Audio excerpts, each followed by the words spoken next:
আমরা গত সপ্তাহে আলোচনা করছিলাম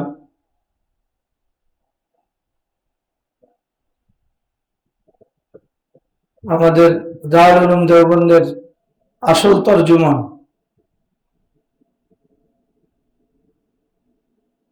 হাকিমুল ইসলাম কারি মোহাম্মদ তৈয়ব সাহেব রহমতুল্লাহ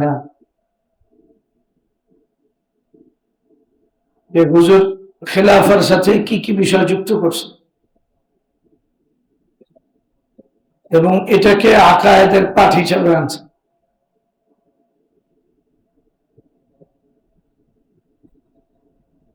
এটা আমার সুস্পষ্ট কি কারণে হুজুর আনছেন সেটা আমার আসলে জানা নেই। হুজুর সুস্পষ্ট কি কারণে আনছেন, কিন্তু যেই ধারণা করা যায় সেটা হলো খেলাফার বিষয়ে আজকের যুগে যে অবক্ষয়, জেহাদের বিষয়ে আজকের যুগে যে অবক্ষয়, এটা সম্ভবত হুজুর আজ করতে পারছে, সম্ভবত হযরতে কি করতে পারছে, আজ করতে পারছে। আজ করতে পারার কারণে আকীদার প্রধান কিতাব আকীদাতুত তাহাওয়ীর সরার মাঝে হুজুর মতন হিসাবে কথাগুলো যুক্ত করছে, নিজের পক্ষ থেকে এটাকে যুক্ত করছে। খেলাফার বিষয়টাকে আলাদা শিরোনামে আকীদার সাথে যুক্ত করার বিষয়টা, এটা কোনো ব্যাখ্যা ছাড়াই হুজুরের অনেক বড় দূরদর্শিতার দলিল।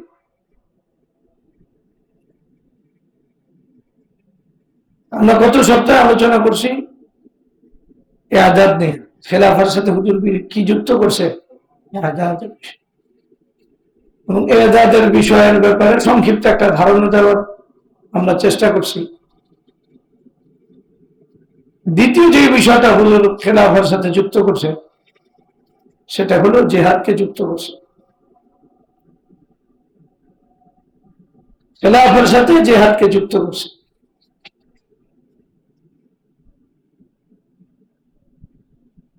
এবং হুজুর দুইটা উদ্দেশ্যকে সামনে আনছেন। জিহাদের কথা প্রসঙ্গে দুইটা বিষয় সামনে আছে, একটা হলো ওয়াল জিহাদু লিদাফআইল ফিতনা, এরপরে হুজুর আনছেন ওয়া ইআলাই কালিমাতি, দুইটা বিষয় সামনে আনছে। তাহলে এক তো জিহাদের বিষয়টাকে খেলাফার সাথে যুক্ত করছে, আবার পাশাপাশি জিহাদের দুইটা টার্গেট সামনে পেশ করছে।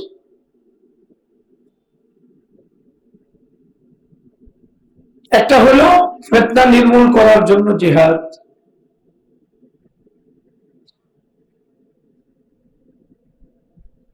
ফিতনা নির্মূল বলতে কি বোঝায়? ফিতনাকে খতম কর, ফিতনার বিরুদ্ধে লেখালেখি করা না, ফিতনার বিরুদ্ধে বয়ান করা না, ফিতনার বিরুদ্ধে যোগ্য হিসাবে গড়ে তোলা, বিষয়টা এমন। অর্থাৎ আমি ফিতনার বিরুদ্ধে যোগ্য হব, এগুলো তার আপন জায়গায় গুরুত্বপূর্ণ, কিন্তু ফিতনাকে যদি কেউ মূলোৎপাটন করতে চায়, খতম করতে চায়, এর জন্য কার্যকরী যে বিষয় সেটা হলো জিহাদ। বর্তমান বাংলাদেশের একটা পরিসংখ্যান যদি আমরা নেই, তাহলে বাংলাদেশে কি কি ফিতনা আছে এটার ফিরিস্তি অনেক লম্বা হবে, এবং ফিতনার যে ধরন এক এক জায়গায় এক এক ধরনের ফিতনা। বাংলাদেশের শিক্ষা ব্যবস্থা, এটা কি ছোটখাটো ফিতনা? বাংলাদেশের নামে যে সংস্কৃতি আছে, বাঙালি সংস্কৃতি, এটা কি ছোটখাটো ফিতনা? বাংলাদেশের রাষ্ট্র পরিচালনার জন্য যে মূল মন্ত্রগুলো আছে, গণতন্ত্র হোক, সমাজতন্ত্র হোক, এগুলি ছোটখাটো ফিতনা? এরপরে বাংলাদেশের যে দলগুলো আছে, এই দলগুলো হলো উম্মার জন্য সবচেয়ে বড় ফিতনা। আমি দল বলছি, ইসলামী দল বলি নাই। ইসলামী দল উদ্দেশ্য নিছি কিনা ওটা ভিন্ন জিনিস। বাকি প্রত্যেকটা দল বাংলাদেশের জন্য অনেক বড় ফিতনা। আওয়ামী লীগ হোক, বিএনপি হোক, যাদের কাছে ক্ষমতার পালাবদল হয়, আমার টার্গেট প্রথমত এরা। আর ইসলামের নামে যারা দল করে, এরা ক্ষমতায় যাওয়ার পরে বোঝা যাবে এরা আসলে ফিতনা কি ফিতনা না। এই ব্যাপারে আমাদের তো আমরা চুপ থাকলাম, কিন্তু বাস্তবে গণতন্ত্রটা ফিতনা। এখন গণতন্ত্রের সাথে যুক্ত হইয়া যত মেহনত ব্যয় হবে, যত জীবন ঝরবে, এগুলো আওয়ামী লীগ বিএনপিটা ধরবে, মানে প্রাণ ঝরবে দলের জন্য, কিন্তু যারা নিজেদেরকে ইসলামী দল দাবি করে, এদেরটা ঝরবে গণতন্ত্রের জন্য শহীদ হওয়ার, আর কিছু। এটা বলতে কোনো দ্বিধা নাই। এই রক্তটা তো গণতন্ত্রের জন্য লাগলো, ইসলামের জন্য লাগলো কিভাবে? এটা আমার কাছে একটু বুঝতে কষ্ট হয়। নিয়তের কারণে সে আল্লাহর কাছে আজর পাক, এই ব্যাপারে আমরা বাধা দিব না। কিন্তু বাস্তবে আমি রক্ত যখন দিলাম মাঠে, দেওয়ার পরে গণতন্ত্রের ধারা তো এমনই, একটা বিরোধী দল আর একটা সরকারি দল। এখানে বিরোধী দলের আয়োজনটাও গণতন্ত্র, আবার সরকারি দলের আয়োজনটাও গণতন্ত্র, এবং দুজনের মাকসাদও এক। দুজন রাষ্ট্র ক্ষমতা দখল করতে চায়। এই পাল্লার ভিতরে একজনে মরে যায়, আরেকজনে বেঁচে থাকে। এখন বাহ্যিকভাবে গণতন্ত্রের জন্য রক্ত যায় কি যায় না, এটা আপনারা কি বোঝেন? যায় না? হ্যাঁ, কারণ নিয়তের কারণে আজর সে পাক, এটা নিয়ে আমাদের কোনো তো আপত্তি নেই। আল্লাহ কেউ যদি জান্নাতে নেয়, আল্লাহ যদি নিতে চায়, আমরা বাধা দিব? আল্লাহ কেউ নেক নিয়তের কারণে জান্নাতে নিয়ে যাক, জান্নাতুল ফেরদাউসে নিয়ে যাক, আর আমাদেরকেও মাফ করে নিয়ে যাক, এটা তো আমরা চাবো। কিন্তু বাস্তবে লাভটা হয় কার? মানে যতই রক্তগুলি ঝরলো, গণতন্ত্রের জন্যই তো ঝরলো। মানে এরা গণতান্ত্রিক পদ্ধতিতে ক্ষমতায় যাওয়ার জন্য এরা রক্তগুলি ঝরতেছে, এরা প্রতিহিংসার শিকার হইতেছে। আমরা গণতন্ত্র নিয়ে একটা আলোচনা করছি। আলোচনাটা ব্যক্তিগতভাবে কেউ শুনতে চাইলে শোনা উচিত। আমরা গণতন্ত্রের যে মূল যে বুলি, ওই বুলিরা পুরোপুরি বাদ দিয়েছি। জনগণ সকল ক্ষমতার উৎস, যেটার কারণে মূল সমস্যা বলার কিছু না। এটা কেউ বিশ্বাস করে না। আসে এমনি এটা একটা লাগায় রাখছে। আওয়ামী লীগও বিশ্বাস করে। আওয়ামী লীগ মনে করে ওরা এই ক্ষমতা ধর, আবার বিএনপি ক্ষমতায় গেলে বিএনপি মনে করে কি, ওটা আমরা বিস্তারিত আলোচনা করছি, ওটা এখানে বলার না। বাকি আমি যেটা বলতেছি সেটা হলো বাংলাদেশের যে দলগুলো, এটা একটা ফিতনা। ফিতনা এটা আপনারা মানেন চাই না মানেন, এখন ওপেন বলতে পারতেছি না ফিতনার ধরন কি। এটা একটা সফর পুরাই পেরেশানিতে গেছে, এখনো পেরেশানি আছে। বিভিন্ন মাঠ পর্যায়ে আমরা কাজ করি, তো দিনই কাজ করি। এখন মাঠ পর্যায়ের যে যুবকগুলো দিন ইমানের সাথে যুক্ত, তারা এখন বিভিন্ন ইসলামী দলে যুক্ত হইতেছে। আসলে ইসলামী দলে যুক্ত হয় আর গণতন্ত্রের দলে যুক্ত হয়, বিষয়টা এক। আমাদের কাছে বাহ্যিকভাবে কোনো ব্যবধান নজরে আসে, যদি আসে তাহলে আমরা স্বীকার করবো অতটুকু যোগ্যতা আমাদের আছে। যদি সত্যিকার অর্থে কারো দ্বারা কোনো উপকার দেখি তাহলে ওটা স্বীকার। যাই হোক, বললাম দল একটা ফিতনা। মুসলমানদের ধ্বংস করার জন্য দুইটা দলকে একজন আরেকজনের প্রতিপক্ষ তৈরি করা, এর চেয়ে বড় ফিতনা হতে পারে? আওয়ামী লীগের কাছে বিএনপির রক্ত হালাল, বিএনপির কাছে আওয়ামী লীগের রক্ত হালাল, মনে মনে এমন যদি হয়, মানে যদি আমরা আদমশুমারি হিসাবে এদেরকে মুসলমান মনে করি, কি হিসাবে? আদমশুমারি হিসাবে মুসলমানদের ভিতরে তো অবশ্যই বাস্তবে কে কতদূর ইসলামকে দিনকে ধারণ করে এটার পর্ব ভিন্ন, কিন্তু ধরে নিলাম আদমশুমারি হিসাবে সব বিতর্কের ঊর্ধ্বে এরা মুসলমান। তো মুসলমানদের ভিতরে এক দল আরেক দলকে দুনিয়ার স্বার্থে টার্গেট বানানো, এর চেয়ে বড় ফেতনা তো হতে পারে। বাংলাদেশের যতগুলো মার্ডার আর যত সমস্যা, যত কিছু, এসব কিছুর পিছনে দল একটা বড় ভূমিকা রাখে, এই ব্যাপারে কারো কোনো সন্দেহ আছে? তাহলে দল ফেতনা কি ফেতনা না? বাংলাদেশের দলের কারণে কিয়ামতের দিন মুশরিক এবং কাফের হিসাবে কিয়ামতের দিন উঠবো এমন লোকের সংখ্যা অনেক। উদাহরণত দল শরীয়ত বিরোধী কোন আইন করছে, এখন ওই আইনের বিপক্ষে কোন আলেম বলছে, বলার কারণে দলের লোকেরা ওই আলেমের বিপক্ষে গেছে, একবারে সরাসরি আলেমের বিপক্ষে গেছে, কারণ আলেম সুস্পষ্ট একটা শরীয়তের বিধান লঙ্ঘন হয়েছে ওই কথা বলছে, আর তারা এটার বিরোধিতা করছে। একবারে ডাইরেক্ট ইসলামের একটা সুস্পষ্ট বিধানের ব্যাপারে যদি কারো বিদ্রোহ হয়, তাহলে আমরা তাকে মুসলমান মনে করার মতো হিম্মত করি? আমাদের এত বড় হিম্মত না, আমরা দুর্বল মানুষ। আমরা তাদেরকে মুসলমান মনে করার মতো হিম্মত আমাদের দিলের দিচ্ছে না। দিল তো আল্লাহর দেওয়া, এইখানে কোনো কিছু প্রবেশ করার আগে একটু হিসাব করে প্রবেশ করতে, এজন্য আমরা হিম্মত করি না।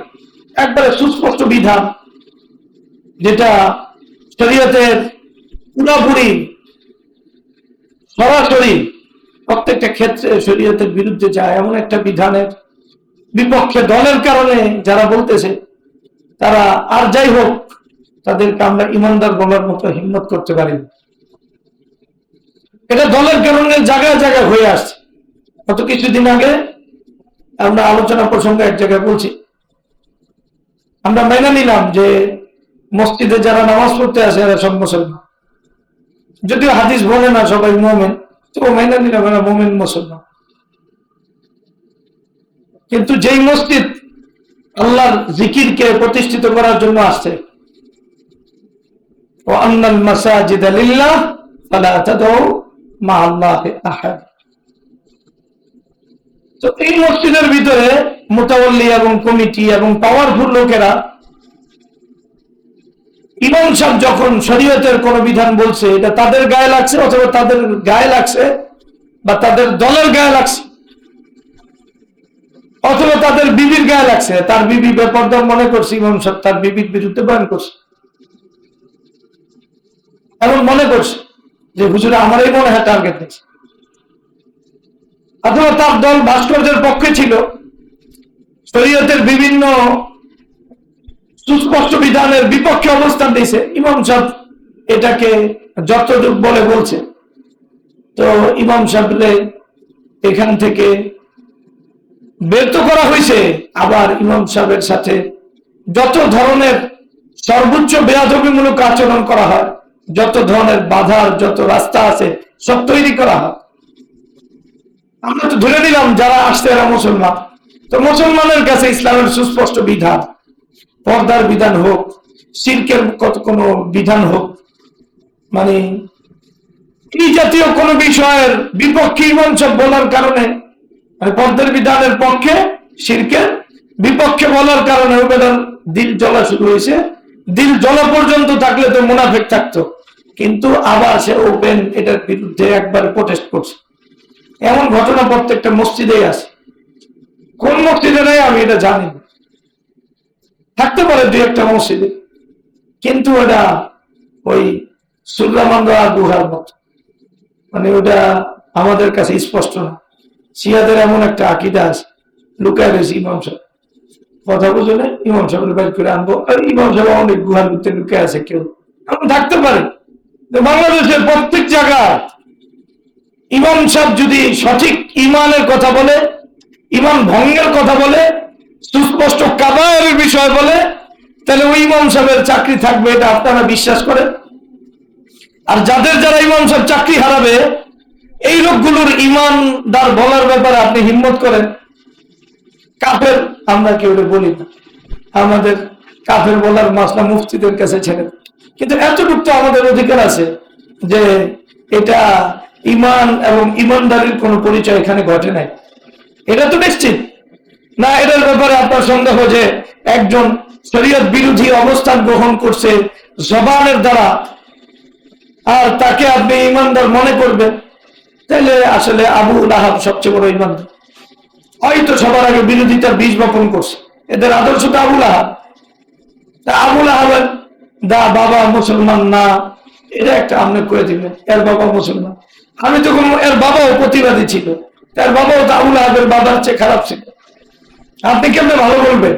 দলিল দরকার, বলেন আমি শুনি। আমি তো দলিল জানি না, আমি তো জানি আবু লাহাবের বাবা বাইতুল্লাহর প্রতি বড় আন্তরিক ছিল, বড় আন্তরিক ছিল। আবু লাহাবের বাবা কে? আব্দুল মুত্তালিব না? আব্দুল মুত্তালিব এত খারাপ লোক ছিল না, আপনার বাবা যেইভাবে বিরোধিতা করে। যাই হোক, আপনি বাবার দোহাই দিয়ে বাঁচার সুযোগ কম, বাবার সুযোগ কি কম। যাই হোক, ওটা আরেকটা। বাবার দ্বারা শরীয়তের কোন হুকুম মানে হয় না। যখন শরীয়তের বিরোধিতা কেউ করে তখন বাবার কথার দ্বারা কেউ বাচ্চা যায়, তখন তার ফলাফল আরো কঠিন হয়। শরীয়তের পরিবেশে আসে জিন্দিক হয়, কি হয়? সুস্পষ্ট শরীয়তের বিধানের বিরুদ্ধে সে আদা জল খেয়ে মাথা নামছে, আর শরীয়তের পরিবেশে ওর নাম কি? জিন্দিক। আমরা তাহলে ওর স্তর একটু নামাইছিলাম, মানে আবু লাহাব পর্যায়ে। দেখেন, এটা আপনি বিতর্ক করতে গিয়ে ওরে উঠা দিয়েছেন আরেকটু।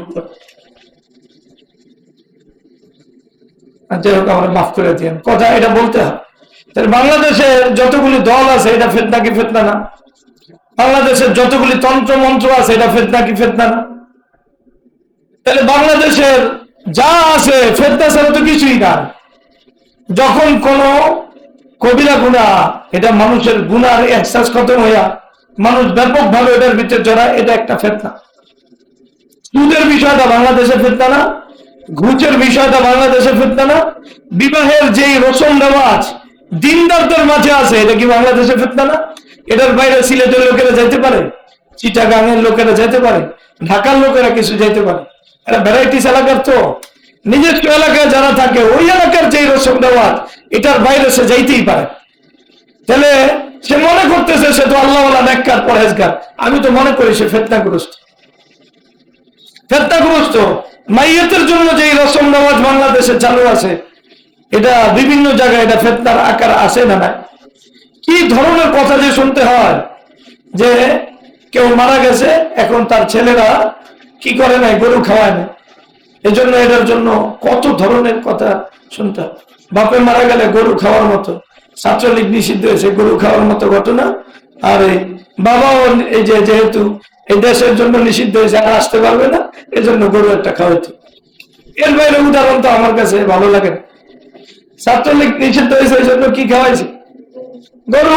আর বাবা মরে গেছে এই জন্য এই দেশটা যেহেতু বাবার জন্য হারাম, মাটির উপরে আর থাকতে পারবো না, তুই মরছস, ভালো করছস, এবার আমরা গরু খেয়ে উদযাপন। এর বাইরে কি বলতে পারবো? আমাদের তো এর চেয়ে সহজ সরল কোনো কথা নাই। আপনার কি মনে হয়? অথবা শেখ হাসিনার পতনে সবাই যেমন মিষ্টি খাইছে, বাবা মারা গেলে মসজিদে বাস দোয়া করায় সবাই মিষ্টি একটা প্যাকেট ধরাই দিছে যে শেখ হাসিনা বিদায় নিছে, আমরা বাঁচছি। এর বাইরে আর কি বলা যায় বলে? আমরা এত কথা বলি আমরা মিষ্টি খাওয়াই না, ওই খাওয়াই বলি। শেখ হাসিনা বিদায় নিছে, এদের যে রসম পালন করতে করে। যাই হোক, যেই কথা বলতেছি বাবা, এগুলো প্রত্যেকটা কথা দুঃখের। এখন তো ফেতনা নিয়ে লিস্টই আমার দেওয়ার সুযোগ নেই। প্রত্যেকটা জায়গা ফেতনাতে আক্রান্ত। ফিতনা তো আকবার মিনাল কাতল, কাউরে মেরা হলানো এটা আল্লাহর কাছে কোনো ঝামেলা না। এর চেয়ে বহু গুণে বড় সমস্যা কি? একজনে মেরে হাতে লেগে আছে, মরলে শহীদ হয়ে গেছে। কিছুদিন আগে দেখলে ইমাম সাহেব দ্বিতীয় বিয়ে করছে, এখন এরপরে মারা গেছে। বউয়ের হাতে জামাই শহীদ, এর চেয়ে ভালো ঘটনা হয়? শহীদের রাস্তা বন্ধ হয় নাই। বউয়ের হাতে জামাই সই দেয়। আল্লাহ আমাদেরকে মাফ করে। এগুলো ফেতনা কিনা? এই যে উদাহরণ দিছি, আপনি মনে আসতেছে এই উদাহরণ দিছি ফেতনার জন্য। এই বিবি মনে করছে এই স্বামী ওর জন্য বরাদ্দ, একটাই বিয়ে হইতে হয়। বিবি নিশ্চয়ই নিজের মুসলমান দাবি করে, কিন্তু জামাই আরেকটা বিয়ে করছে, এটা তার সহ্য হয়, এটা তার কি হয় নাই, সহ্য হয় না। এই যে যুগের ভিতরে মানে দ্বিতীয় বিবাহটাকে তার মাইনা নিতে পারে নাই, এটা কি ইমানের জন্য একটা ফেতনা? কি ফেতনা? সবকিছু মাইনা না। আমাদের সাথে পরিচিত বহু লোক আছে, এদের বিবিরা কয় তোমরা হোটেলে যাও, এই থাকো, প্রত্যেক দিন আলাদা থাকো, কোনো সমস্যা নেই, বিবাহটা করো একবারে ওপেন। বিবিদের ব্যাপারে আমাদের কাছে খবর আছে, এরা বলে তাহাজ্জুদ করে। এরা কি করে? তাহাজ্জুদ করে। আমার ওই ফেরাউনের তাহাজ্জুদের কথা মনে পড়ছে। তার থেকে বিভিন্ন বর্ণনা পাওয়া যায় এমন যে পানির সংকট পাওয়া গেছে মিশরে। কিসের সংকট? পানির সংকট নাই, পানির সংকট আর কি। এখন ফেরাউনের কাছে পানি চায়, পানি পায় না, তো ফেরাউন আল্লাহর কাছে কাঁদতেছে, আসলে তো পানি তুমিই দিবি। ওহা দেখিল আনহার তাজরি মিন তাহতি আফালা তুবসিরুন। যাই হোক, ওই ফেরাউন আল্লাহর কাছে কান্না কান্না করতে, আল্লাহ আমি সমস্যা, আমি তো জানি, পানি তো তুমিই দাও, তো দয়া করে পানির ব্যবস্থা করো। তো ফেরাউন যে সেজদা দিত আর ওই যে তাহাজ্জুদে সেজদা দিতে ব্যবধান কোথায়? ফেরাউনের অনুভূতি আছে, না না আল্লাহর সাথে একটা ভাব তো দিলে দিলে আছে, অত ভাবই না, সিদ্ধান্ত নিয়ে নিয়েছে। হয়তো এটা ফেতনা মনে করছে জিনা করলে ওর জামাইয়ের কোনো যায় আসে না, কিন্তু বিবাহ করলে যায় আসে। এই লোকটা মানে এই মহিলা যদি রাবিয়া বসরির 3 গুণ আমল করে, তাহলে এই মহিলার অবস্থান ফেরাউনের চেয়ে কি উপরে উঠবো? আমার তো মনে হয়। তাহলে এরা ফেতনা কি ফেতনা না? তো ফেতনা কত সন্তান প্রতিপালনের ক্ষেত্রে প্রত্যেকেই তার মন মতো করে স্কুলে পড়াইতেছে। তার কাছে সন্তানের স্কুলের প্রথম দিন থেকে নিয়ে একবারে মরণ পর্যন্ত যে চাকরি সহ সব নিয়ে ওই গুণার ভিতরে লিপ্ত। কয়জন বাবা মনে করে সে অপরাধ করছে? এই সন্তানদের টাকা দিছে, এই সন্তানদের বেডিগুলোকে ঘোরার লেগা সব ধরনের করে দিছে, ওই মা দিছে, ওই বাবা দিছে, এটা নিয়ে আইতে রিপোর্ট, এই ছেলে এই ওর বান্ধবীর কথা কথা করবো, সমস্যা সহপাঠীর কথা তো বাপের সামনেও কর, একবারে বেটা বেটি এক লোক কথা কর। অনেক বাবা ওই ছেলেরে মেয়ের কাছে দিয়ে আসে, মা দিয়ে আসে, ওই যে রিক্সায় যাতায়াত ভাড়া এটা যদি দেয় তাই কমে যাবে। আমি নিশ্চিত ঘটনা জানি, একবারে এর যাতায়াত ভাড়া দুজনে যদি যায় আসে একসাথে, এই বাবা মা কোনোদিন এটাকে অপরাধ মনে করে? যখন এটাকে অপরাধ মনে করে না, এই বাবা মা এই গুনাহ থেকে তওবা করে মারা গেছে আর জান্নাতে যে আরামে বসে রেস্ট নিতেছে। এমন দুর্ঘটনা আপনার মনে হয়? তাহলে এই যে ফেতনাগুলো সমাজের প্রত্যেকটা জায়গায় জায়গায় আছে, প্রত্যেকটা গ্রামের 95% মানুষ কিস্তিতে আক্রান্ত, আক্রান্ত। আবার এদের সবকিছু চলতেছে, নামাজ রোজা হজ যাকাত, দিলের কোনো পেরেশানি না, আবার কিস্তিও চলতেছে, ব্যাপারটা চলতেছে, মোবাইলে খারাপ জিনিস দেখতেছে। আমি পেরেশান যে আপনি কি করবেন। আমি বললাম না যে বিমানে আসতেছি, যাওয়ার সময় তো এক ছেলের লগে 2 মিনিট কথা বলছি, বেটা সব বাইরে বাধা দিছি। আসার সময় পড়ছে এক পিসির লগে, পিচ্ছির বয়স 9 বছর, এই চিটাঙে ইংলিশ মিডিয়ামে পড়ে, মাঝে মাঝে ওই যে চাপ দেয় আর বেরিয়ে একটা হয় শয়তান, ওটার লাগা ওর ইংলিশে কথা বলে। তো যাই হোক, ছেলে আসছে, বসে এখন টিভি ছাড়ছে। আমি বললাম বাবা টিভিটা একটু বন্ধ করবো। টিভি বন্ধ করবো কেন? আমি তো পেরেশানিতে করে গেছি, আরে আমি কি বুঝাবো বাচ্চারা, তার বুঝান যায় না। আমি বললাম সিনেমা দেখলে সমস্যা, তোমার রুম নষ্ট হয়ে যায়। কেন নষ্ট হয়েছে? আরে কি কম, আরে স্পষ্ট বাজে। আমি বললাম এটা শরীয়তে নিষেধ করছে, এই জন্য নিষেধ হয়েছে। আচ্ছা, তা আমি খেলা দেখলে কি সমস্যা? আমি একটু খেলা দেখি, ফুটবল খেলা দেখি, একটু ফুটবল খেলা দেখি, ফুটবল খেলা চাচ্ছে, দেখো তুই যে তুমি যে পাজামা পরছো, এটা তো প্যান্ট পরছো, তাহলে কি সমস্যা? আগো তোমার আব্বুরে প্যান্ট পরতে কও, কি কি জানি করছি, না এটা তো ঠিক না, ও ঠিক ওই ব্যাঠিক কাছে তুমি কেন সমর্থন করো? এই পল্লারে পুরাটা রাত্র আমি কি নামাজ করবো, ঘরে দিয়ে আসি পেরেশানি, কম আমার রুমের আমার পেরেশানি। ওরে আমি যতবার বুঝাইতে চাই, ওই আমার একটার পর একটা দলিল দেয়, এটা নিষেধ কেন, এটা নিষেধ। পরে একটার পর একটা বুঝাইতে বুঝাইতে পরে যখন ক্লান্ত হয়ে গেলে আল্লাহ আমারে আমি বুঝাইতে পারবো, তুমি গাইবে কিছু বলতে পারে, আমি সারেন্ডার। কারণ বাচ্চাদেরকে তো বুঝান যায় না বেডি কি সমস্যা, আর বেডি সমস্যা বোঝে না, আরে আমি কেন বুঝাবো এটা কি সমস্যা। যাই হোক, আমি তবু অটল ছিলাম, সিনেমা তুমি ছাড়তে পারবো, ছাড়তে পারবো না সিনেমা, তুমি সিনেমা ছাড়তে পারবো। ওরা যতই বুঝায় তুমি ঘুমাও, ঘুমাইলে উপকার, আমার তো ঘুম আসে না, আমি ঘুমাচ্ছি কেমনে আঁকে, আমি তো আরেক কমকে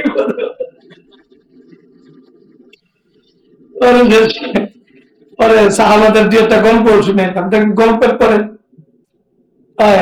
যাই হোক, পরে একটা সময় যায় বিরক্ত হোক, যাই হোক ভদ্র হচ্ছে যে বাবারে না চাচারে যায় করছে যে আমি তো সিনেমা দেখতে পারতেছি, হুজুরের লেগে সমস্যা। ওই বাচ্চা চায় তুমি সিনেমা দেখো, কি দেখো সিনেমা, এই বাচ্চাটার ব্যাপারে শরীয়ত কি বলে আমাকে সত্যি করে বল।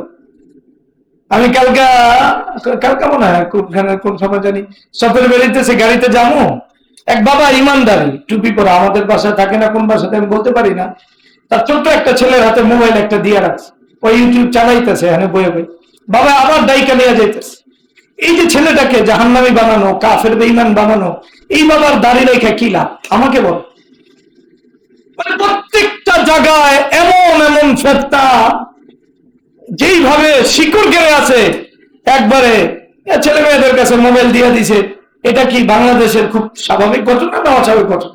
না দেওয়া অস্বাভাবিক, বাচ্চাদের কাছে দেওয়া আবার যুবক যুবতীদের কাছে দেওয়া, এটি দোনোটাই এই দেশের জন্য খুব স্বাভাবিক ঘটনা। আগে এই মুসিলা টিভি কিনা দিত যে ছেলে বাইরে যায় ঘোরাফেরা নষ্ট না করে বাড়িতে বই বই এটা নষ্ট, যাতে জাহান্নাম যে আমার ঘর এটা আল্লাহর কাছে কিয়ামতের দিন গর্ব করে কইতে, এর লাগে টিভি কিনতো। টিভি কিনছেন কেন?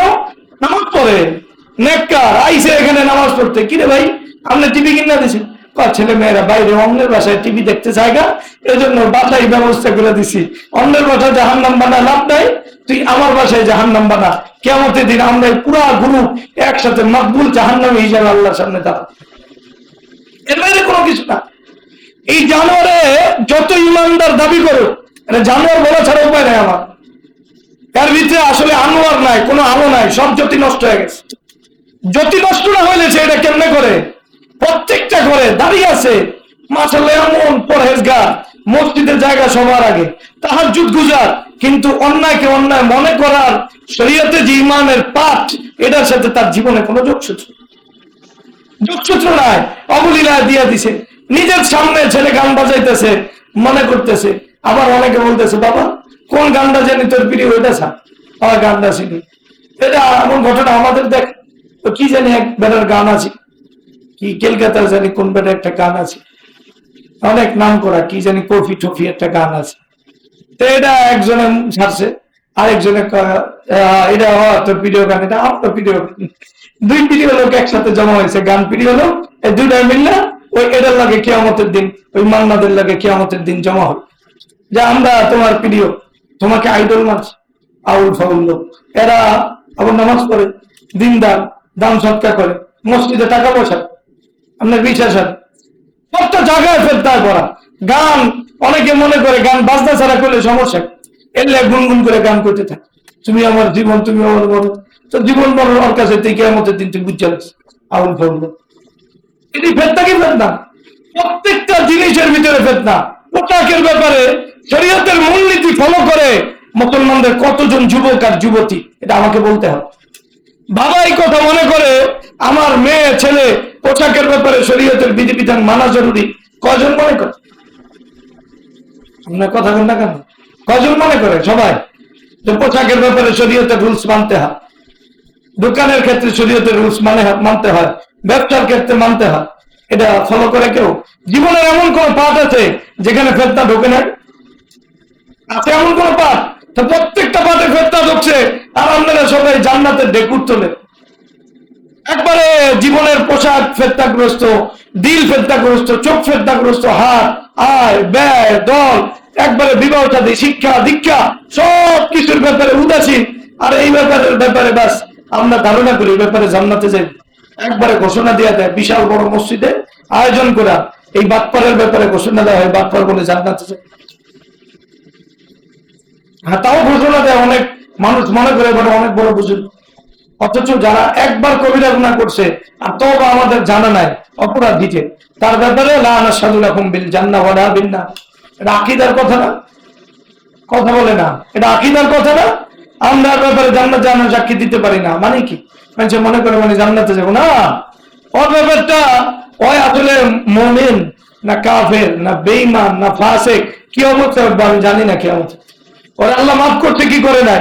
আর আসল মূলনীতি হলো কাবায়ের যদি তওবা না করে মাফ হয়? কোন ওলামায়ে কেরাম বলছে এই কথা? আর আমরা যা বলতেছি কোন কাবায়ের পাপ না। পাপটা কিসে? পাপটা ফিতনা। পাপটা কিসে? ফিতনা। অর্থাৎ কাবায়ের চেয়ে বড় পর্যায়ে গেছে গা, যে কাবায়েরটাকে মানুষ কাবায়ের মনে করে না, আদত মনে করে, অভ্যাস মনে করে, নেচার মনে করে, সামাজিকতা মনে করে, স্বাভাবিকতা মনে করে, সব জায়গায় ইসলামকে টাইনা আনা, এই বিষয়টা সে সহ্য করতে পারে না। এর বাইরে আমরা কি মনে করব? যাই হোক, কারিদের সাহেব রহমতুল্লাহ আলাইহির কথা বলতেছিলাম, এই আলোচনা আপনারা লিস্টি করে দেখেন। একজন ইমানদার এটা নিয়ে সারাদিন ফিকির করুন, আর সব কাজ বাদ দিয়া ফিতনা কোন কোন জায়গায় আছে, কোন কোন জায়গায় শরীয়ত বিরোধী কাজকে আমরা এটা নিজেদের মজ্জাগত বিষয় বানায় নিয়েছি, নেচার বানায় নিয়েছি, সামাজিকতা বানায় নিয়েছি, অথবা পারিবারিক তন্ত্র বানায় নিয়েছি, রাষ্ট্রীয় তন্ত্র বানায় নিয়েছি। এটা একটু বাইর করেন বই, তাহলে লাভ হইব। উনি ফিতনা খুঁজতে খুঁজতে মারা গেছে। তো আমি যেটা বলতেছিলাম, তাহলে আমাদের টপ টু বটম ফিতনার ভিতরে আক্রান্ত কি আক্রান্ত না? আমাদের সবকিছুতে ফিতনা জড়ায় আছে না নাই? শিরকি যত ব্যবস্থাপনা আছে, শিরকি যত চিন্তা চেতনা আছে, কুফরি যত আমল আছে, কুফরি যত কাজ আছে, সবকিছু আমাদের জীবনের মানে একটা অংশ হয়েছে কি হয়েছে? যদি হয়ে থাকে, তাহলে এবার দ্বিতীয় কথা আমরা বুঝাইতে আসতেছি যে আমাদের ভিতরে ফিতনার বিরুদ্ধে বয়ান কি কম হয়? বক্তা বাংলাদেশে কম আছে, লেখক বাংলাদেশে কম, পীর সাহেব কম, কোনো কিছু তো কম না। এদের একটা সীমানা আছে, এগুলো গুরুত্বপূর্ণ, এগুলো সত্যিকার অর্থে দিনের মেজাজ, দিন মানুষের সামনে আনে। এদের অবদানে আমরা দিনের অনেক কিছু পাইছি, আল্লাহ এদেরকে জাযায়ে খায়ের দান করুন। কিন্তু মুলুক পাতনের মাসলা যদি আসে, বেদাত বাংলাদেশ থেকে খতম হয়ে গেছে। আপনার সবাই একবারে দিল থেকে সাক্ষী দিতে পারবে, বেপর্দা খতম হয়ে গেছে, সুদ খতম হয়ে গেছে, ঘুষ খতম হয়ে গেছে, নাপাক গান্ধাই খতম হয়ে গেছে, শিক্ষা ব্যবস্থা খতম হয়ে গেছে, যত রাষ্ট্র চালানোর জন্য তন্ত্রমন্ত্র খতম হয়ে গেছে, না বর্তমান নতুন নতুন বৈধতার সুরত বেরিয়েছে। এ ভাই কথা বলেন, কথা বলেন। এ তাহিরির যারা বয়ান শুনে এরা জোরে কথা, আর আমগো বয়ান অন্য কথা। আমার কথা কি আপনার কাছে ভালো লাগে না? একটু দিল দিয়ে কন, আসে না নাই সমস্যা দেখছে। তাহিরির নাম কর সার্থক, একটু মনে সরম লাগছে তাহিরির নাম কর। যাই হোক, যেই কথা বলতেছি যে আসলে এই যে প্রত্যেকটা জায়গার ভিতরে যে ফিতনার ব্যাপারে বাধা দেয় যেই বক্তা, ওই মাঝে মাঝে ওই নিজেও আক্রান্ত হতে পারে। আবার ওর পোলা তো 100% আক্রান্ত, যে বিশ্বে একবারে শ্রেষ্ঠ কারি সাহেব আইনা দিছে বাংলাদেশের জন্য, ওই বেচারাও ঝামেলা আছে। আবার ওর পোলা আবার 4টা মোবাইল হাতে লয় করে। কটা মোবাইল? 4টা। আইফোন একটা লয়, আবার স্যামসাং একটা লয়, আবার 4টা লয় পড়তে পড়তে মাথা নষ্ট। কারণ হয়তো ফিতনা নির্মূল করার জন্য আসলে হেফজখানায় পড়ায় না, এমন বহু লোক আছে। বাজারে সবাই যখন আর্থিক ভাবে স্বাবলম্বী হতে চায়, হাবের সাপড়া কিছু হতে চায়, আপনার বাধা দিয়ে তো লাভ নেই, হোক তারা হইতে থাকে, নেক্সট শুরুতে খারাপ কাম না। যাই হোক, আমরা যেটা করতেছি একটু বোঝেন যে এই যে ফিতনাগুলো, এটার মূলোৎপাটন ওয়াজ দ্বারা হয় নাই, বয়ান দ্বারা হয় নাই, কিছু দ্বারা হয় নাই, হওয়ার সুযোগ নাই। হ্যাঁ, এতটুকু কিছু লোকের ভিতরে এটা খারাপই, এটা দিলের ভিতরে আসছে। এটা ছোট না, এটা অনেক বড়। এটা তার ইমানকে অনেক সময় বাঁচায়, এটা তার ইমানকে অনেক সময় কি করে বাঁচায় দেয়। কিন্তু এটা মূলোৎপাটিত হয় নাই। যে গুনার বিরুদ্ধে বয়ান করে এই সমাজে, সেও গুনাহ করবে, এটা স্বাভাবিক, এটা অস্বাভাবিক। যে গুনার বিরুদ্ধে বয়ান করে, ফিতনার বিরুদ্ধে বয়ান করে, তার ছেলে মেয়ে ফিতনা আক্রান্ত হতে পারে, স্বাভাবিক। তার বিবি ফিতনা আক্রান্ত হতে পারে, স্বাভাবিক। কারণ স্রোতের মতো চতুর্দিক থেকে ফিতনা আসে, এত ফিতনা মোকাবেলা কেমনে সম্ভব? তখন যদি জিহাদ থাকে। এটা আমার কথা না, কারি তৈয়ব সাহেব রহমতুল্লাহ আলাইহির কথা। এই কথা হুজুর আগে আনছেন, আমি আনি না। কে আগে আনছে? কাজী সাহেব রহমতুল্লাহ আনার কোনো উপায় নাই, কোরআনের কথা বলছে হাত্তা লা তাকুনা ফিতনা, কোনো ফিতনা থাকবে না, সব জায়গায় কোরআন থাকবো, দিন থাকবো, ঈমান থাকবো। ওয়া ইয়াকুনা আদ-দীনু কুল্লুহু লিল্লাহ ওয়াকাতিলুহুম হাত্তা লা তাকুনা ফিতনা, তাদের বিরুদ্ধে লড়াই চালায় যাও, বেদাতীদের বিরুদ্ধে। জামাতপত্র যারাই কাবায়েরে লিপ্ত হোক অথবা শরীয়ত বিরোধী, শরীয়তের ছায়ের বিরোধী এবং কুফর শিরক তো আছেই, বাস ওয়ালা কি জানি কাতিলুল্লাযীনা লা ইউমিনুনা বিল্লাহি ওয়ালা বিল ইয়াউমিল আখির ওয়ালা ইউহাররিমুনা মা হারামাল্লাহু ওয়া রাসূলুহু ওয়ালা ইয়াদীনুনা দীনাল হক। তিনটা বিষয় এখানে জিহাদের কথা আছে। কয়টা হবে না? কয়টা? এক নম্বর আল্লাহর প্রতি ঈমান না আনা, দুই নম্বর আল্লাহ যেগুলো হারাম বলছে এগুলো ওরা হারাম হিসাবে মানে না, করে না। এরপরে ওয়ালা ইয়াদীনুনা দীনাল হক, আল্লাহ যে দ্বীনি ব্যবস্থা দিয়েছে ওই দ্বীনি ব্যবস্থার উপর ওরা চলে না, ওদের বিরুদ্ধে লড়াই করা যাবে কি যাবে না? সহজ বাংলা গুলা, মানে এখানে ওলামায়ে কেরাম আছে আর হুজুর তো আছে, আমার তো এটা নিয়ামত যে আমার ইসলামের রাস্তা তৈরি আছে। যাই হোক, যে কথা বলতেছি, তাহলে কারো প্রতি ঈমান না থাকা, কারো ঈমান না থাকা, এরপরে হালাল হারাম যেটা শরীয়ত সাব্যস্ত করছে এটা যদি রেওয়াজ না থাকে, এরপরে যদি শরীয়তে দ্বীনি যে বিধিবিধান, এই বিধিবিধান যদি কার্যকর কেউ না মানে, তাহলে এদের বিরুদ্ধে লড়াই চলবে কি চলবে না? তাহলে যত ফিতনা আছে, ফিতনা নির্মূলের জন্য আল্লাহ তাআলা বড় করে বলে দিয়েছেন কোরআন স্পষ্ট করে, হাত্তা লা তাকুনা ফিতনা। এটা নাকেরা, আরবিতে কি বলে? নাকেরা, মানে নাকেরা মানে যার সাথে আলিফ লাম না, অনির্দিষ্ট।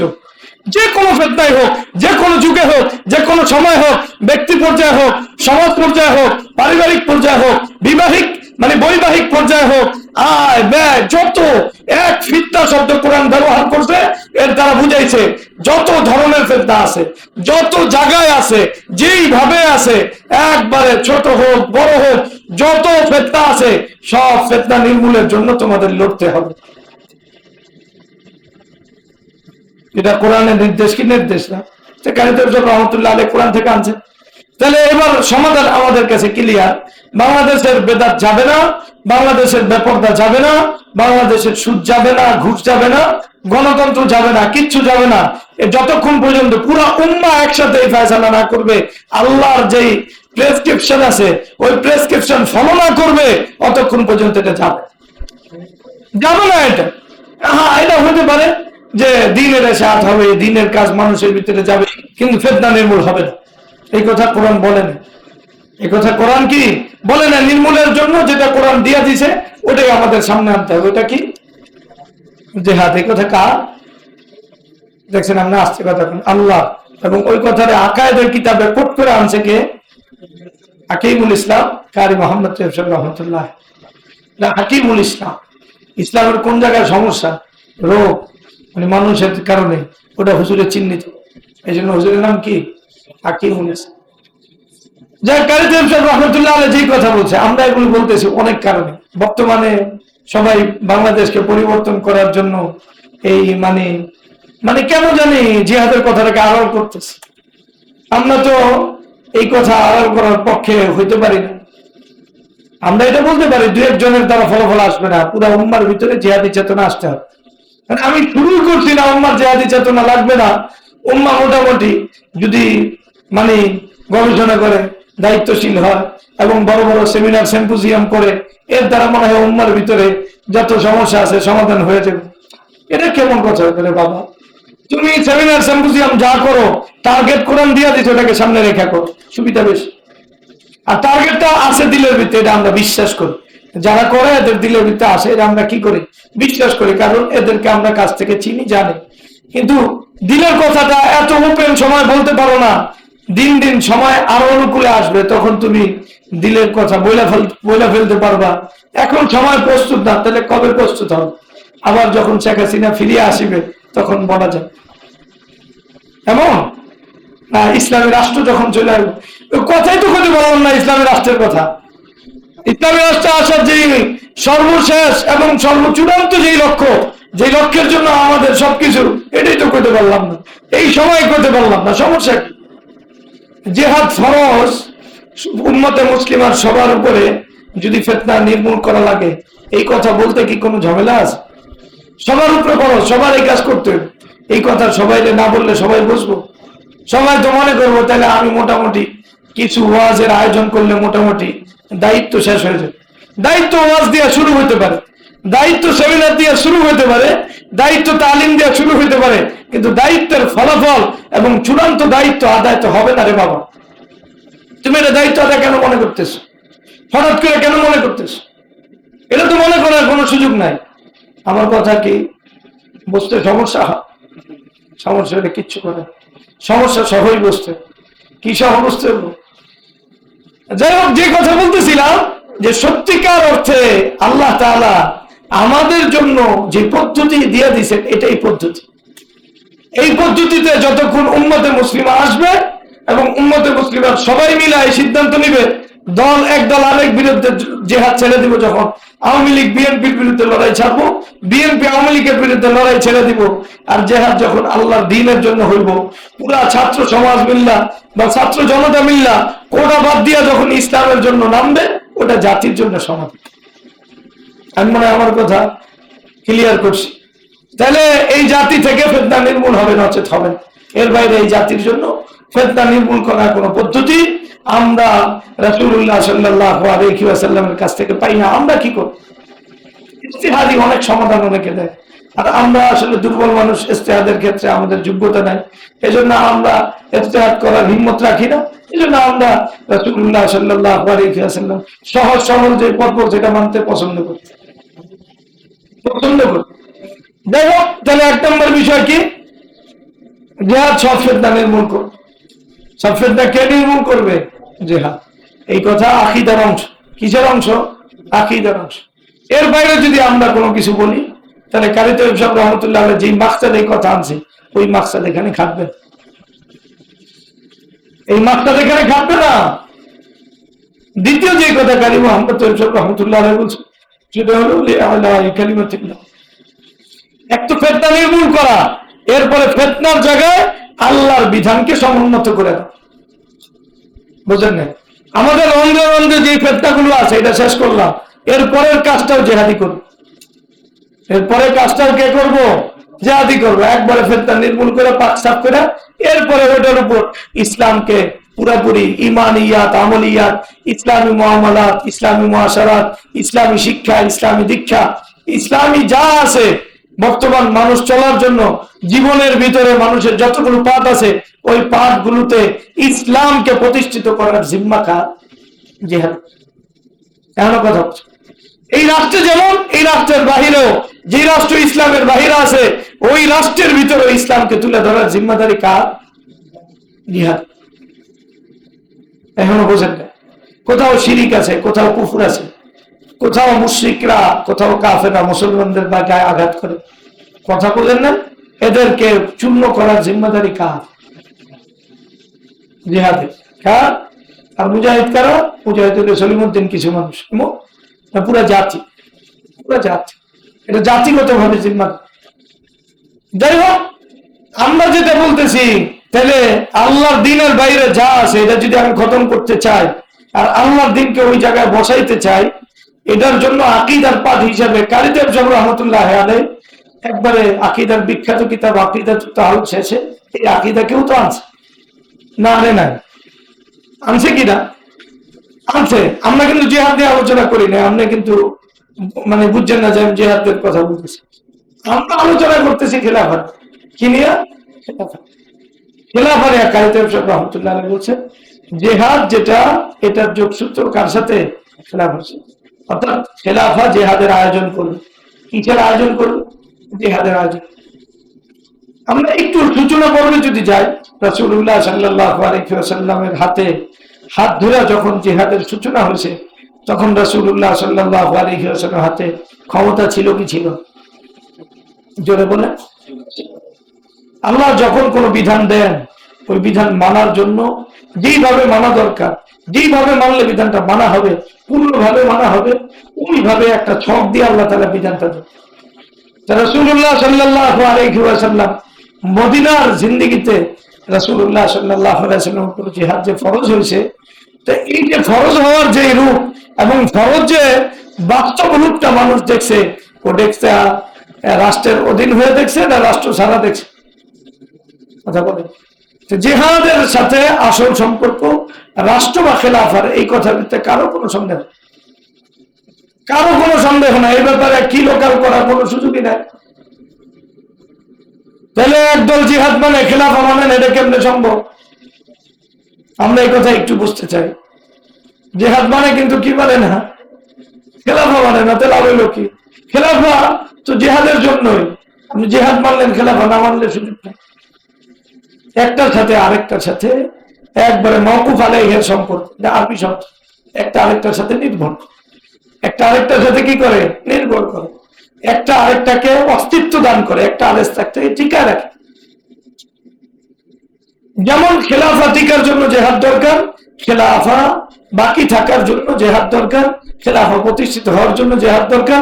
আবার জেহাদ বাকি থাকার জন্য, জেহাদ তার পূর্ণ অবয়বে যদি বাকি থাকে, তাহলে এটা রাষ্ট্রের অধীন হইয়া, শক্তির অধীন হয়েই বাকি থাকতে। বোঝেন, যারা মুজাহিদ জেহাদ করবে, এদের জন্য মানে প্রশিক্ষণ দরকার নাই, জাসুসি দরকার নাই, পৃথিবী সম্পর্কে, পৃথিবীর ম্যাপ সম্পর্কে জানা দরকার নাই। এদের মনে করেন বিমান চালানো, বর্তমানে কামান চালানো, যা কর, এগুলো পরিচালনা দরকার আছে না নাই? এই সব কিছু যদি আপনি আসলে সত্যিকার অর্থে আয়োজন করতে চান, এটা কি রাষ্ট্র ছাড়া পূর্ণভাবে আয়োজন করা আসলে সম্ভব? সম্ভব? পূর্ণভাবে আয়োজন করা সম্ভব না, আংশিক আয়োজন করা সম্ভব। যেমন মনে করেন প্রত্যেকটা রাষ্ট্র যেমন সেনাবাহিনী পালে না, এই কি লেগে বলে আমি জানি, সবাই মনে করে ওরা আমাদের রাষ্ট্রের নিরাপত্তা।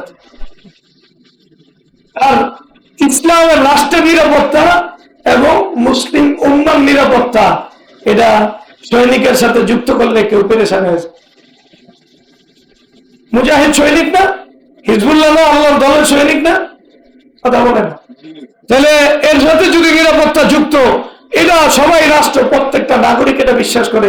মুসলিম উম্মাহ এটা বিশ্বাস করে না যে ইসলামী রাষ্ট্র এবং ইসলাম আর মুসলিমের সাথে এই প্রতিরক্ষা জড়িত, বিশ্বাস করে। ওরা একটা মূলা খাওয়ায় সারা পৃথিবী, একদল সেনাবাহিনী বানায় দিছে, এটি জনগণের টাকা খায় আর পেট ভরে। এদের আসলে কোনো কার্যত কোনো কাজ নেই। প্রত্যেকটা দেশে, বাংলাদেশের সেনাবাহিনী মায়ানমারের লাগে পারবো? কোনো সেনাবাহিনী কেউ পারবো আমরা তস্তস করে? ইন্ডিয়ার লাগে পারবো? তোমার এই সেনাবাহিনী পারলো কেন? কেন? আমি এটার কোনো উত্তর পাই। কেউ সেনাবাহিনীতে চাকরি করতে, আপনার কি কাজ করেন? ট্রেনিং দিব। এই ট্রেনিং দিয়ে আপনি কি আসবেন? আমার বাসায় আমার সামনে আরো সহযোগিতা করবেন, তা আপনার ট্রেনিং দিয়ে কি না? ইন্ডিয়ারও আসতে সহযোগিতা করবেন, আবার এই দেশে যারা এরা মারবে করে সহযোগিতা করবেন, তা আপনি আমার টাকাটি খান কেন? এটা কেমনে যায় আপনি কম? আমার কাছে যে জাওয়াজ বা জায়েজ হওয়ার কারণ বলে এরপরে চাকরি করেন, সমস্যা। ইমান কুফুরের মাসলা বার্তা দিলাম, আমরা কন এটা আপনি আমার কি লাভ এতটি টাকা ভ্যালিন? আচ্ছা এটা বাদ দেন, যদি 2-3 লক্ষ এখানে মুজাহিদ থাকতো, তাহলে মায়ানমারের লাগে পারত কি পারত? ইন্ডিয়ার লাগে পারত কি পারত না? তাহলে যেটা দরকার ছিল এটা না করে এটা আপনি কেন করলেন? কি সমস্যা এটা কেন করলেন? কাজ তো এটা রাষ্ট্রে। রাষ্ট্র যদি মনে করেন 4 লাখ 5 লাখ 1 কোটি যুবক ডাক দেয়, আসো তুমি, আসবো না যুবকরা? আসবো কি আসবো? এই ইমান যুবকদের ভিতরে আসে না? সবাই আসবো। বর্তমানে আমার মনে হয় বেডিনেও নামবো, আর কারণ কিছুদিন আগে লড়াই বেডিনে নামছে না, তো এদের ভিতরে বেডিনেও নাম আসে, নামবো। যাই হোক, আমার যে কথা, লাভ যেটা ছিল শরীয়ত মানলে ওটা লাভ ছিল, প্রত্যেকটা রাষ্ট্রের জন্য লাভ ছিল। মুসলিমরা সংখ্যা যত কমই হোক, প্রত্যেক এলাকায় অন্তত পক্ষে 4-5 লাখ মানুষ আসে না নাই? যুবক পাওয়া যাইব কি যাইব না? 4-5 লাখ যুবক যদি মনে করেন মুজাহিদ হয় আর প্রশিক্ষণ পায়, তাহলে এটা আমেরিকা জয় করতে পারবেন? কি এর পেরেশানি? আপনি কি লেগে এই করেন? মানে আপনি বুঝেন না কেন শরীয়ত আপনাকে বাঁচাইতে চাইছে, আপনার রাষ্ট্রকে বাঁচাইতে চাইছে, ইনসাফ আপনার জন্য আনতে চাইছে, আপনার যত জুলুম আছে জুলুমকে খতম করতে চাইছে। আপনি এটা বুঝেন না, এটা হলো সমস্যা। যাই হোক, জেহাদের আয়োজনের কথা বললাম। জেহাদকে মানে পুরাপুরি তার আপন রূপে ফিরায় দেওয়ার জন্য, ইজ্জতে ফিরায় দেওয়ার জন্য সেনাবাহিনীর একটা আলাদা কদর আছে না? আর মুজাহিদ হলে এই কদরটা কি পরিমাণ বাড়ত।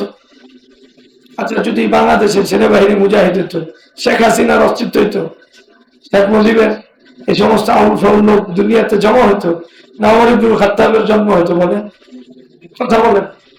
তাহলে রাষ্ট্র আসলে যদি জেহাদের আয়োজন করত, যদি মুসলমানদের দাবি থেকে, তাহলে ওই রাষ্ট্রের মাধ্যমে মুজাহিদদের যে অবস্থা, সব জনগণ প্রত্যেকেই মনে করতো না এরা নিজের জীবন দিয়ে আমাদেরকে রক্ষা করে, নিজের যৌবন দিয়ে আমাদেরকে রক্ষা করে, নিজের বিবিকে বিধবা করে আমাদেরকে রক্ষা করে, নিজের সন্তানকে এতিম করে আমাদেরকে রক্ষা করে, ভাই হারা করে আমাদের নিজের ভাই বাদ দেয়, সবকিছু বাদ দেয়, একবারে সবার সবকিছু বাদ দিয়ে আমাদেরকে রক্ষা করে পৃথিবীর।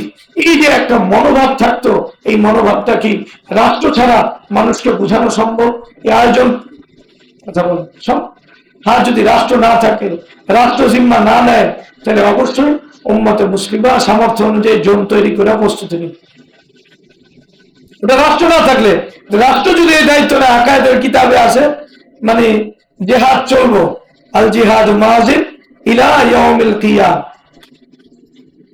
তাদের অধীনে দেওয়া আছে তাহতা কুল্লি বিররিন ওয়া ফাজির, প্রত্যেক নেককার এবং প্রত্যেক পাপিষ্ঠ লোক হইলে হয়তো নেতা, হয় জায়গা মতো সে অপরাধ করে, করুক জায়গা মতো, কিন্তু ওর সাথে জিহাদ চলবে। পরে ওই মনে করেন কোন ধরনের মানে কবিরা গুনাহ জড়িত, ওর সাথে আপনি জিহাদ করবেন না। এই যে রাষ্ট্রের যে ছায়া, এই ছায়ার অনেক ভ্যালু আছে। এই ছায়া আপনাকে সব কিছু আয়োজনের জন্য যা দরকার ওটার মাহল ও পরিবেশ তৈরি করে দেয়। রাষ্ট্র যদি সত্যিকার অর্থে বাংলাদেশের রাষ্ট্র এত স্বাধীন না হইয়া, কথা বুঝে, যদি এটা জেহাদের জন্য মানে রাস্তা তৈরি করে দিচ্ছে, স্বাধীন হইতো না ইন্ডিয়াও স্বাধীন করে আলাইতো? কথা কয়, পৃথিবী সব স্বাধীন করে আলাইতো না? এটাই নিয়ম দুনিয়া। শরীয়ত না বুঝলে এত সমস্যা। রাষ্ট্রের কাজ, মূল কাজের একটা কাজ হলো কি কাজ করা? জিহাদের আয়োজন। রাষ্ট্র না করলে এটা তার পূর্ণ রূপে হয় না, পূর্ণ ফলাফল আসে না। এবং রাষ্ট্রের এই কাজে ফিরায় দেওয়া, সাময়িক যদি রাষ্ট্র না থাকে তাহলে অন্যদের জিম্মায় বর্তায়, যদি তাদের সামর্থ্য থাকে, যদি তাদের কি থাকে, সামর্থ্য থাকে, অথবা সামর্থ্যের প্রস্তুতির সুযোগ থাকে। আর যদি এতটুকু না থাকে, তাহলে যারা সামর্থ্যবান এদের সাথে যোগ দিয়ে যদি কি থাকে, সুযোগ থাকে। যাক, আল্লাহ তাআলা আমাদের দ্বীনের সহি বুঝদান। তাহলে খেলাফের সাথে কিসের সম্পর্ক?